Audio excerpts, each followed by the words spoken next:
अब IT space पर भी आपका व्यू लेना चाहूंगी सर मैं। अब आईटी पर आपका क्या व्यू है, क्योंकि कुछ स्टॉक स्पेसिफिक जो एक्शन है यहाँ पर भी हमें विटनेस हुआ है। तो आईटी का हाल ऐसा है कि वो भूल भुलिया का मंजूलिका याद है आपको? हाँ, जी। कि दर्द इतना भी नहीं होना चाहिए कि बाद में कोई दर्द ना ही रहे। सो आईटी का जी। हाल भी ऐसा हुआ है कि इतना ज्यादा पिटाई हुआ है। आप देखेंगे निफ्टी आईटी इंडेक्स ओवरऑल 45,000 46,000 के आसपास का टॉप बनाया था। टॉप बनाने के बाद अभी ऑलमोस्ट 28,830 के लेवल पे निफ्टी आईटी इंडेक्स अभी ट्रेड हो रहा है। सो बेसिकली देखेंगे रिसेंटली जिस तरीके से बेस बना है निफ्टी आईटी इंडेक्स 25,600 26,000 के अराउंड।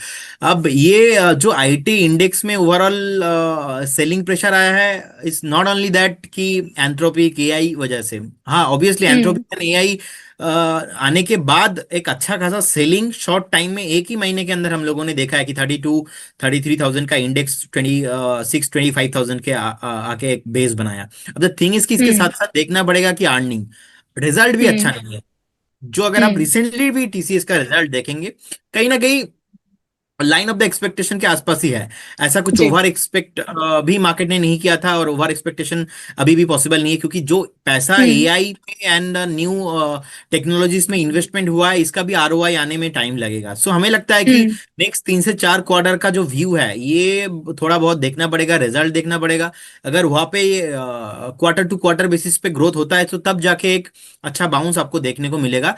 लेकिन वैल्यूएशन वाइज कंफर्ट है, क्योंकि अपने ऑल टाइम हम्म। हाई से ऑलमोस्ट आधा हो चुका है। तो जी। टीसीएस इंफोसिस जैसे स्टॉक जिस तरीके से आधा हुआ है, हमें लग रहा है कि यहाँ से और नीचे आने का जगह बचे ही नहीं। And with line of context my fast line, कि दर्द इतना भी मत दो कि वो और कुछ रहे ही ना। तो ऐसा हाल अभी आईटी के साथ हुआ है। चलिए, अब विप्रो पर भी आ जाते हैं, क्योंकि आज रिजल्ट डेट विप्रो का भी है।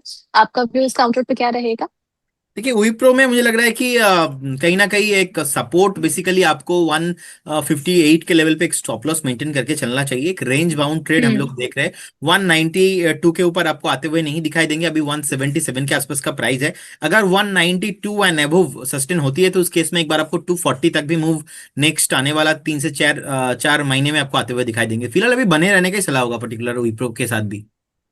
चलिए ठीक है। अब स्पेसिफिकली हम प्राइवेट बैंक्स के बारे में बात कर ले सर। ये भी काफी ज्यादा इंपॉर्टेंट भी है। कई सारे दिग्गज जो प्राइवेट बैंक्स हैं उनके नतीजे भी आने, आपको लग रहा है कि इसके बाद बैंक निफ्टी का डायरेक्शन हमें और पॉजिटिव साइड पे नजर आएगा?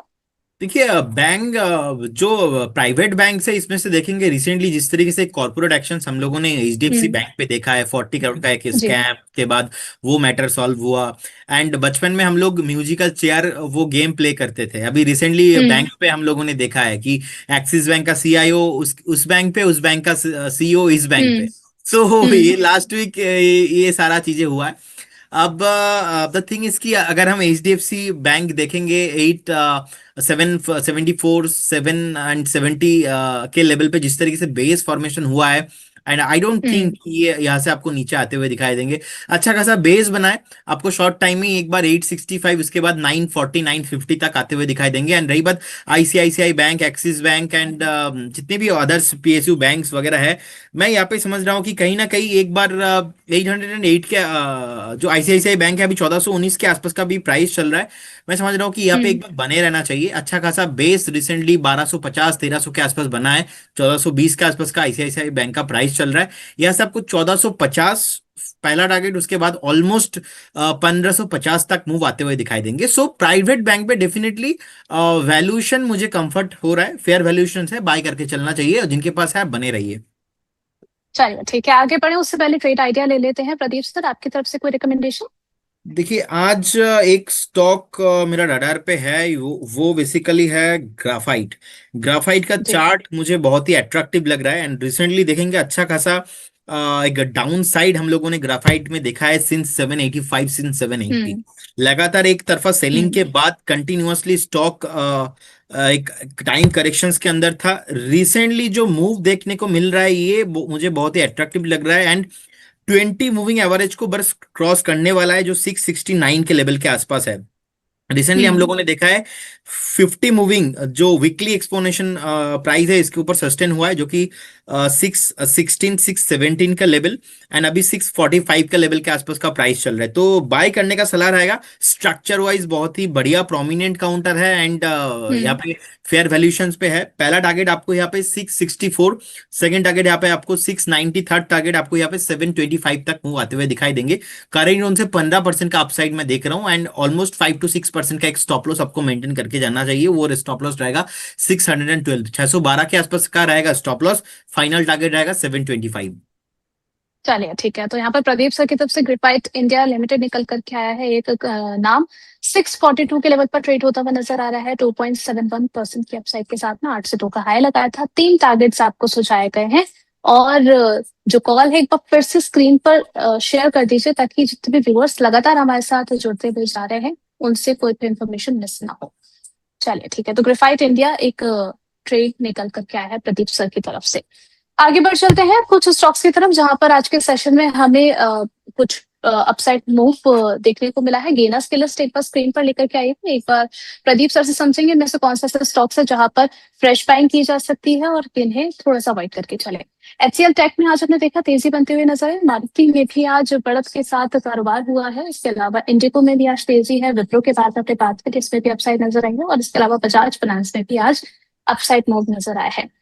सर सबसे पहले एचसीएल, विप्रो, इन सब पर तो चर्चा हुई है। मारुति पर आपका व्यू हम समझना चाहेंगे। अभी हमने इनका सेल्स डेटा भी देखा था, काफी इंप्रेसिव नंबर्स यहाँ पर भी विटनेस हुए हैं। आपके अकॉर्डिंग आगे के टारगेट्स क्या बन रहे हैं? अब देखिए, रिसेंटली क्रूड ऊपर आने के कारण कहीं ना कहीं ऑटो एंड रिलेटेड काउंटर्स जितने भी है यहाँ पे थोड़ा हम लोगों ने हम्म। प्रेशर देखा था। लेकिन अभी भी एक वैल्यू जोन में है। 13,700, 13,800, मुझे लगता है कि this is a very prominent zone and it's a very fundamental driven rally यहाँ से पॉसिबल है। करंट जोन से भी मुझे लगता है कि 16,500, उसके बाद एक ऑल टाइम हाईस आपको 17,000 एंड अबव आते हुए दिखाई देंगे। एंड सेकंड जो हम्म। स्टॉक आपने बताया, इंडिगो, अभी पांच हजार दो सौ जी। साठ के आसपास का प्राइस चल रहा है। इंडिगो में ही अगर हम देखेंगे कि लास्ट ईयर हम लोगों ने देखा जिस तरीके से एक प्रॉब्लम हुआ था इंडिगो में एंड उसके बाद कुछ लोगों का फ्लाइट का टिकट कैंसिलेशन हुआ, रिफंड्स वगैरह हुए, हम्म। तो उसके इफेक्ट इस जो क्वार्टर है, इस लास्ट Q4 में आते हुए दिखे। तो इसीलिए स्टॉक अच्छा खासा पिटाई भी हुआ था। स्टॉक अपने ऑल टाइम हाई से हम लोगों ने देखा 20-25% नीचे गिर गया था। बेस बनाया एंड क्रूड ऊपर आने के कारण स्टॉक ऊपर नहीं आ पा रहा था, क्योंकि जब क्रूड हम्म। ऑयल का प्राइस 119 एबव सस्टेन होता है तो ये जो एयरलाइंस कंपनी होता है, इनका जो फ्यूल है, इनका कॉस्ट कहीं ना कहीं इंक्रीज हो जाता है। तो वो हम्म। इंक्रीज होने के कारण ना ये चल नहीं चल पाता। तो मुझे लगता है कि अगर हम्म। क्रूड यार थोड़ा सा भी आपको बिलो 70 या तो 68-75 भी नॉर्मल रहता है, तो यहाँ से एक मूव आपको आते हुए दिखाई देंगे। लेकिन शॉर्ट टाइम में मूव हो चुका है, तो एक शॉर्ट टाइम का टारगेट आपको यहाँ से 5,650, 5,800 तक आपको होते हुए दिखाई देंगे। यहाँ पे नेक्स्ट रैली फंडामेंटली होने वाला है, क्योंकि टेक्निकली शॉर्ट टाइम जो रैली है वो हो चुका है। एनबीएफसीज में मूव आना बाकी है। बजाज फाइनेंस अभी जिस तरीके से अपने ऑल टाइम हाई के आसपास है, 1,035-36 के आसपास का भी प्राइस चल रहा है। मुझे लग रहा है कि बने रहना चाहिए इसके साथ भी। ओवरऑल एनबीएफसी सेक्टर्स में ग्रोथ आना बहुत पॉसिबिलिटीज लग रहा है यहाँ पे। सो होल्ड करने का सलाह रहेगा। करेंट जोन से 12 से 15% का अपसाइड बजाज फाइनेंस में है। चलिए ठीक है, इसके अलावा लूजर्स की लिस्ट भी देख लेते हैं। यहाँ पर भी देख लेंगे कहाँ पर अपॉर्चुनिटीज बनती हुई नजर आ रही है, कौन से ऐसे शेयर्स है जहां पर अपनी पोजीशन अवॉइड करके चलनी है। देखिए इटर्नल में आज जो है वो गिरावट हमें देखने को मिली है। एसबीआई लाइफ में भी आज कारोबार थोड़ा सा मध्यम रहा है। श्रीराम फाइनेंस में भी आज गिरावट देखने को मिली है। बीईएल में भी आज 0.91% की डाउनसाइड है और एक्सिस बैंक में भी 0.79% की डाउनसाइड देखने को मिली है। प्रदीप सर सबसे पहले इटर्नल को लेकर के आपका व्यू क्या रहेगा? देखिए, गी इकोनॉमी को लेके जिस तरीके से बातचीत हुआ था एंड उसके बाद हमने देखा दीपेंद्र गोयल जिनका फाउंडर है जोमेटो का, जिस टाइम पे वो पोजीशन में थे एंड कहीं ना कहीं हम्म। बातचीत बहुत सारे हुए। 225, 230 के आसपास एक बेस बनाया और जिस तरीके से स्टॉक अभी फॉर्म्ड है, मुझे लग रहा है कि एक स्टॉप लॉस अगर किसी के पास है, आपको 225 के लेवल पे ही मेंटेन करके जाना चाहिए। स्टॉक आपको अगेन 330 एंड उसके बाद 350 तक भी मूव आते हुए देखेंगे। एंड बहुत सारे ना कंट्रोवर्सी है मार्केट में। अरे eternal, Zomato hmm. And Swiggy जिस तरीके का स्टॉक है, ये न्यू एज कंपनीज है, बहुत सारे लोगों को हम्म। ज्यादा वैल्यूएशंस लगता है फंडामेंटली, बिकॉज जो न्यू एज कंपनीज है ना, इनके आप पी जो होता है, प्राइस टू अर्निंग रेशियो, आप डिफाइन नहीं कर पाएंगे, क्योंकि हम्म। इनके अर्निंग के से अलावा भी others there are lot of things we need to observe. तो मुझे लग रहा है कि हम्म। मतलब मैं तो जब मुंबई आता हूँ, दिल्ली आता हूँ, कभी कभी मैं ही खुद, मतलब अगर मैं 7 दिन स्टे कर रहा हूँ, उसमें से 90% डेज तो मेरा जोमेटो स्विगी के ऊपर ही भरोसा रहता है। सो हम्म। मुझ जैसे बहुत सारे लोग हैं मार्केट में जिनका जोमेटो एंड स्विगी आज के डेट में उनका डेली हैबिट बन चुका है। अब जब कोई भी चीज एसेंशियल होता है, डेली नीड्स होता है आपका, वो कहीं ना कहीं वो ओवर द लॉन्ग टर्म आपको वैल्यू बना के देता है। तो इनफैक्ट हम्म। राकेश वाला सर का भी मैं एक स्टेटमेंट मुझे आज भी याद आ रहा है कि उन्होंने जब जोमेटो का आईपीओ आया था, उस टाइम पे उन्होंने बोला था कि जोमेटो नहीं चलेंगे, खत्म हो जाएंगे। तो 130 से हमने देखा कि 70-60 तक भी स्टॉक आया था। लेकिन उसके बाद का जो स्टोरी है, जो रिकवरी है, दैट इज अमेजिंग, एंड मुझे लग रहा है कि आज के डेट में भी यहाँ पे पोटेंशियल है, हमें बने रहना चाहिए। सेकंड जो स्टॉक आपने बताया था वो है SBI life. Overall life insurance space अगर हम देखेंगे तो ये पॉजिटिव है, बढ़िया लग रहा है, लेकिन अभी भी जो थोड़ा बहुत डाउन देखने को मिल रहा है, आज आया है, दैट्स कॉल हेल्दी करेक्शंस। एक नॉर्मल सा टेक्निकली अच्छा खासा रैली के बाद एक हेल्दी करेक्शंस के लिए आया है।